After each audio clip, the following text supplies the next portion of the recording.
C'est que ce que disent beaucoup de ministres, et c'est que tant que le secrétaire général de l'Élysée sur le perron ne prononce pas votre nom, rien n'est sûr et que ça peut changer à la dernière minute. Beaucoup de ministres par le passé nous ont raconté cette expérience-là et beaucoup restent encore assez prudents. Après, les heures passent et on commence à avoir quelques confirmation de qui à quel poste, de qui reste, de qui sort, et ça commence un peu à se préciser. On va commencer. Vous avez peut-être entendu, si vous nous regardez, Jean-Luc Manot a reçu un coup de téléphone, c'est non. Non, c'est qu'il était appelé, il a refusé. D'accord. Justement, je lui posais la question. Pas que jusqu'au dernier moment, on peut. Marie Chantrey, que sait-on? Et vous avez vu que j'ai pas répondu. Non, mais justement. Il ne dira rien. C'est peut-être un texto. Il sait tout, donc mais je il suis ne pas dira intéressé. rien. Non, on a une certitude à cette heure, c'est la nouvelle figure du porte-parole du gouvernement, qui reste un poste stratégique, notamment ces dernières années, avec notamment la crise Covid. Gabriel Attal a beaucoup pris la lumière avec ce poste. On peut vous dire à cette heure que c'est Olivia Grégoire qui sera la nouvelle porte-parole du gouvernement, une femme pour incarner ce poste. Là aussi, c'est un signal important. Après une première ministre, Elisabeth Borne, la première fois depuis 30 ans. Olivia Grégoire a 43 ans, une fidèle du président, plutôt classée à droite. Elle était actuellement secrétaire d'État chargée de l'économie sociale, solidaire et responsable, rattachée à Bercy et donc au cabinet de Bruno Le Maire à l'économie. Et donc, ce poste important, elle avait aussi mis en scène, entre guillemets, récemment sa vie privée. 43 ans, elle a eu un bébé récemment, il y a à peine un an, et donc mise en lumière de cette personnalité, de cette femme et d'un poste pas forcément simple quand on sait les crises à venir, les dossiers à gérer, et c'est le poste en effet stratégique, vous le savez, tous les mercredis après Conseil des ministres, sous le feu des questions des journalistes, quand vous n'êtes pas forcément préparé à tout. Il faut avoir, pardonnez-moi l'expression, les reins solides. Alors c'est un beau parcours quand même, parce que elle a fait ses armes dans la communication. Au raccro, quand Emmanuel Macron a été élu, elle a pris la carte de la REM pour aller se battre dans le 15e arrondissement de Paris, 12e détrôner, circonscription, absolument. tenue par Gali Dejean, donc c'était quand même pas rien pour quelqu'un qui vient de droite. Elle a remporté le morceau et après, voilà, elle est rentrée dedans, Bon elle parcours, a bossé. elle a déjà été porte-parole du groupe La République En Marche à l'Assemblée nationale.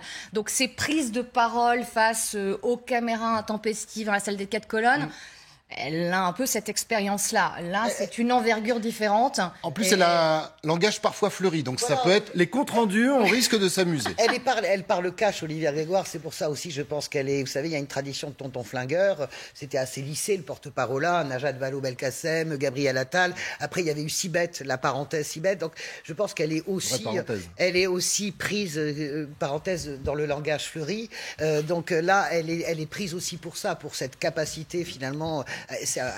Elle est très bonne bretteuse, en fait, Olivia Grégoire. Sur le porte-parole, là, tout le monde se bat pour l'avoir. Vous savez, c'est la garantie de la notoriété pour n'importe quelle politique. Oui, c'est un accélérateur de non pas de particules, mais de carrière. Exceptionnel. Mais oui, parce qu'en fait, vous êtes toutes les semaines, de toute façon, confronté au feu des questions, Marie l'a dit, et puis vous avez la possibilité de vous exprimer sur tous les sujets. Là où, parfois, dans certaines équipes gouvernementales, on a demandé expressément aux titulaires des portefeuilles de ne pas sortir de ces périmètres-là, donc de ne pas répondre sur des questions d'actualité. J'ai une question pour vous, alors qu'on m'a posé d'ailleurs il y a quelques temps sur le porte-parole là, en disant est-ce qu'ils font autre chose? Non mais est-ce qu'ils ont d'autres portefeuilles, d'autres occupations? Parfois. Le job, c'est effectivement d'être porte-parole. En tout cas, Christophe Castaner au début. Secrétaire d'État aussi. Oui, absolument. Un secrétariat d'État qui va... Najat Vallaud-Belkacem, elle était secrétariat d'État. Gabriel Attal ne faisait que cela, pardonnez-moi pour le que, mais au vu des crises qui étaient à gérer... C'était vraiment du plein temps. Et absolument, il a été au premier plan durant la crise Covid, à gérer ses points presse après Conseil de défense, que c'était du plein temps. Et ça, finalement, il est tellement tout périmètre, et il faut maîtriser un nombre de dossiers et d'affaires particulièrement variées, que finalement, le plein temps se justifie dans ces cas-là. Damien vient de dire que porte-parole là, c'était un accélérateur de carrière. Du coup, le porte-parole actuel, précédent, était Gabriel Attal. Sa carrière s'accélère. Oui, alors c'est un accélérateur de carrière, mais c'est vrai que quand on a été porte-parole, on souhaite avoir un ministère plein, avec une administration, des dossiers donc lourds, entre guillemets. Ce qui est, donc Gabriel Attal aura, a priori, une attribution dans la prochaine... Quand même pour... Alors, on en parle dans un instant. Non, allez-y. Non. Non, je voulais dire simplement d'un mot. On va vous révéler tout à l'heure les sortants, pour que les gens qui nous font l'amitié de nous écouter nous prennent pas pour des couillons quand à 14h ils seront là et qu'il faudra attendre sans doute encore un peu ou peut-être pas. Bon là ils ont mis 20 jours à se décider, donc a priori ils peuvent être ponctuels. Mais pourquoi c'est comme ça? Parce que il y a un grand classique, c'est l'arbitrage de dernière heure. Et la règle, c'est qu'il y a toujours à la fin un emmerdement. Excusez-moi l'expression. C'est quoi l'emmerdement? Pourquoi il y a un emmerdement? C'est qu'il y a un emmerdeur ou une emmerdeuse qui dit finalement non, je veux pas ça, ou je veux plutôt l'autre. Et il faut calibrer. Et le calibrage, il est d'autant plus compliqué qu'il y a des équilibres politiques. Je vais vous donner une information dont je suis sûr. Hier soir à 18h30, entre 18h30 et 20h, on cherchait un poste régalien pour le MoDem. Et donc, il faut à un moment donné composer. Alors, on dit oui au MoDem, on dit non au MoDem, mais ça compte les équilibres politiques. Donc, c'est un dosage. Quand j'en enlève un, j'en enlève 2 ou 3. Vous voyez, c'est un peu compliqué. Deuxièmement, il y a des bruits. Et les bruits qu'on a, ils sont sérieux. Pas parce que les ministres le disent, mais parce que quand on vous a appelé, qu'on vous a dit hier matin, tu vas y aller, tu vas faire ça. Vous commencez à chercher un directeur de cabinet, à chercher 2-3 personnes autour de vous. Et un secret à 1, c'est déjà difficile à garder. Mais à 3-4, voilà, ça commence. Et c'est comme ça que les bruits circulent. L'autre chose, c'est que dans la composition qu'on imagine du gouvernement en fonction des informations qu'on a, je vais dire quelque chose, c'est pas méchant ce que je vais dire, mais j'ai ce sentiment-là. On est dans un gouvernement de directeurs de cabinet. Très techno. Oui, c'est-à-dire un gouvernement de gens qui ont certes de l'expérience, mais qui ont moins l'expérience politique de l'affrontement. Peu d'expérience de terrain. Peu d'expérience de terrain et peu d'expérience politique. C'est pour ça que ce gouvernement sera complété dans une deuxième vague après les élections législatives. Mais compléter. Avantage par des secrétaires d'État. Non, mais par des secrétaires d'État. Non, il peut y avoir des ministres qui partent, ça c'est déjà vu. D'abord, il y en a qui font des conneries tout de suite, donc on peut les changer assez rapidement. Il y a des CV parfois qui sont un peu bidonnés, donc du coup... Après, il y a des contrôles et des vérifications faites par la haute autorité chargée de contrôler tout ça, notamment pour les gens qui viennent de la société civile. Et pour compléter là-dessus, sur la construction du gouvernement, visiblement, les contrôles opérés par la haute autorité de la transparence de la vie publique ont fait que certains ministres dans le viseur du président de la République et de sa première ministre n'ont pas pu être retenus parce que problème à l'arrivée. Ce que vous venez de dire va intéresser, mais alors totalement les Français, parce que ça veut dire qu'il y a des noms des gens qui n'étaient pas susceptibles, pas capables, pour différentes raisons, d'intégrer un gouvernement. C'est une question de capacité. Non, mais quand je dis pas capable, parce que vous pouvez avoir quelques casseroles, autant le dire comme ça, qui ne vous permet pas... C'est pas seulement des casseroles, puisqu'on a une règle sur le conflit d'intérêts qui est une règle extrêmement compliquée. C'est-à-dire qu'on a quand même globalement une règle qui dit, si vous avez été banquier, si vous connaissez les finances, si vous avez été dans un organisme financier, c'est-à-dire si c'est votre métier, vous êtes en conflit d'intérêts, vous ne pouvez pas devenir ministre des Finances. Si vous avez été, on l'a vu, avocat et que vous avez défendu des gens, vous ne pouvez pas être garde des Sceaux. Et pourtant, il y en a qui ont été garde des Sceaux. Enfin, ils vont se retrouver devant la Cour de justice de la République. Avec les difficultés qu'on a connues. Donc c'est extrêmement... On a des règles qui sont des règles extrêmement compliquées. Donc oui, il y aura une deuxième vague avec des gens qui sont là et qui ne sont pas forcément là jusqu'à la fin, des gens qui vont venir en plus dans une architecture du gouvernement qui peut se modifier. Et en plus, ça a un avantage d'un mot, c'est que ça permet à des députés demain élus avec une étiquette LR, UDI, voire socialistes dissidents, d'entrer au gouvernement et donc de faire basculer un peu des majorités. Marie, la porte-parole, c'est bon, c'est coché, on a... Qu'est-ce que vous avez encore comme information que vous pouvez nous donner? Françoise le révélait et en parlait tout à l'heure, la ministre de la Culture, Roselyne Bachelot, sera remplacé par Rima Abdul Malak, d'origine franco-libanaise, qui est actuellement la conseillère culture à l'Élysée d'Emmanuel Macron. Certains papiers titraient d'ailleurs récemment, je me suis amusée à faire une espèce de revue de presse, l'autre ministre de la Culture, absolument influente, qui finalement a fait un peu d'ombre à Roselyne Bachelot ces derniers mois. Vous en parliez qu'il y a des dossiers sur le feu brûlant, la suppression de la redevance et notamment aussi la diffusion du pass culture à un peu plus grande échelle, parce que c'est une réussite, mais ça n'a pas assez bien fonctionné. Et puis un monde culturel qui paye encore 2 années de Covid. Oui, exactement. Mais on voit bien le choix là, on voit bien que ça confirme exactement, nous, l'architecture qu'on a. Je pense que nos noms, à la fin, ils seront bons, mais on va laisser les copains les dévoiler. Parce qu'elle a déjà été pressentie plusieurs fois. Elle a été pressentie, mais là, on est typiquement dans la décision. Ça commence avec Elisabeth Borne, ça continue avec Rima Abdul Malak, qui est quelqu'un qui a une vraie culture, hein, c'est pas le sujet, mais on est vraiment dans la décision technique. On est vraiment dans la décision de gestion des problèmes. Et ça va être, je pense qu'à la fin de cet après-midi, on va réaliser à quel point, en poids lourd politique, véritablement, et puis même en macroniste historique, mon petit doigt me dit par exemple que Julien de Normandie, malgré toutes les offres, ne sera pas dans ce gouvernement parce que, pour des raisons personnelles, il ne souhaite plus continuer. A priori, c'est lui qui aurait décliné. Eh bien, les poids lourds politiques, quand vous avez Le Drian qui sortirait peut-être, quand vous avez Jean-Michel Blanquer qui sortirait peut-être, finalement, qu'est-ce qui vous reste comme poids lourd politique pour tenir la marée, pour tenir la baraque? Peut-être Bruno Le Maire, voilà. Gérald Darmanin. Mais ça dit quoi alors? Gérald Darmanin. Et la réalité, c'est qu'on a ça dit quoi? Je vais vous laisser la parole parce que je ne vous ai pas entendu. Ouais, vas-y. Ça dit quoi d'un gouvernement La politique, c'est lui. Emmanuel Macron dit la politique, c'est lui. De prendre des technos plutôt que de grandes figures à des postes, notamment des postes régaliens, mais pas que. D'abord, il faut avoir les grandes figures pour pouvoir aller les chercher. Est-ce qu'il n'y a pas un problème aussi de réserve et de personnel politique?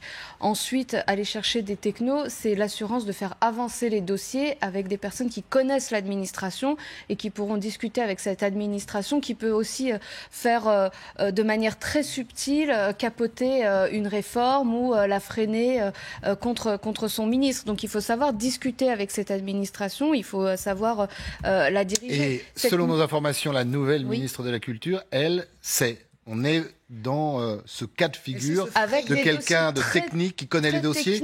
Très technique, des négociations à mener aussi. Et donc, effectivement, elle a le profil pour pouvoir mener les réformes dont parlait Françoise Degois tout à l'heure sur le service public et la redevance. La plus grande difficulté pour ce type, pardonnez-moi Jean-Luc, mais pour ce type de profil finalement de l'ombre, parce que là ce qui est marrant aussi, c'est que pour nous, en télévision notamment, il faut qu'on trouve des images.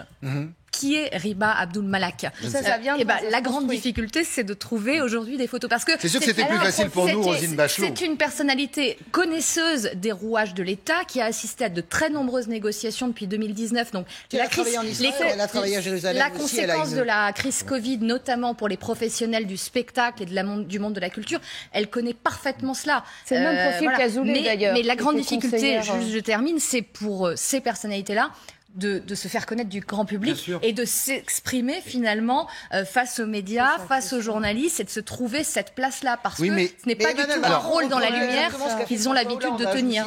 C'est le même profil que Azoulay. Est-ce qu'Emmanuel Macron en a besoin? Est-ce que Elisabeth Borne en a besoin? De ministres, tout simplement. On va voir rapidement avec Damien dans quelques instants qui reste, parce que c'est important, qui sort aussi. Mais est-ce que justement Elisabeth Borne et Emmanuel Macron ont besoin de ministres qui soient dans la lumière, qui parlent aux médias, ou plutôt des ministres qui bossent et qui arrivent à résoudre les problèmes? Exactement. C'est la question que vous posez. C'est la vraie question qui explique toute l'architecture de ce qui se passe en ce moment. Je vais le dire d'une formule simple. Ministre, ça n'est plus ce que c'était. C'est-à-dire qu'en réalité, ça a eu payé, mais aujourd'hui, les ministres ont globalement de moins en moins de pouvoir. C'est pour ça, tout à l'heure, je disais, sans ironie et sans méchanceté, des directeurs de cabinet, puisque quel est le mot qu'on a le plus utilisé depuis 10 minutes, un quart d'heure, 20 minutes? C'est le mot technique. Oui, ce sont des techniciens. Et donc, il y a une évolution de la fonction de ministre. Deuxièmement, quand on fera l'histoire de la composition de ce gouvernement, on verra que c'est le gouvernement pour lequel il y a eu le plus de refus de gens qui rentrent. Vous savez, on a l'image, tout le monde se bat pour être membre du gouvernement. Ce qui est significatif, là, c'est le nombre de gens qui ont refusé, y compris le poste de Premier ministre. Pourquoi ? Parce qu'on a décidé de faire de la place à la société civile. Bien sûr. Ceux qui font de la politique depuis l'âge de 12 ans, ils en rêvent. Donc on les appelle, on leur dit t'es Premier ministre, ils courent, vous leur dites t'es ministre de tel truc, ils viennent. C'est pas péjoratif, encore c'est leur vie, c'est leur engagement. Des gens qui ont des fonctions à l'extérieur dans la société civile, ils savent la dose de difficulté, la dose de contrainte. Ça s'est vu avec les députés, notamment. Et le pouvoir très limité dans une évolution générale de nos institutions qui concentre à l'extrême, et pas depuis hier matin, le pouvoir dans les mains du président de la République. Alors, je vais vous laisser la parole, je voudrais juste qu'on avance, mais après, justement, on pourra commenter. Avec vous, Damien, on s'était dit, on fait d'abord le qui reste au gouvernement, et puis après le qui sort. Je suis sûr que certains vont trouver ça plus amusant, le qui sort, que le qui reste. Mais d'abord, le qui reste. Est-ce que vous avez quelques pistes, quelques informations, de poids lourd ou pas, du précédent gouvernement qui resterait ?